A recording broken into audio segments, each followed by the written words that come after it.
make a slip knot. We have the cut end of our yarn over here, and then over there is what we refer to as the working end of the yarn, which is the yarn that's still attached to your skein or ball or whatever you want to call it.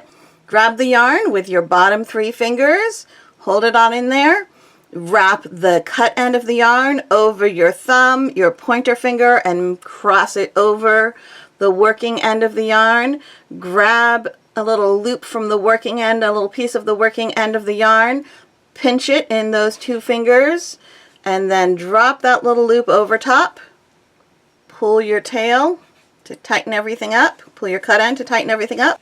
You have your slip knot. See, it can be made smaller or larger from the actual working end of your yarn. And if you want to remove it entirely, you just pull it all the way out.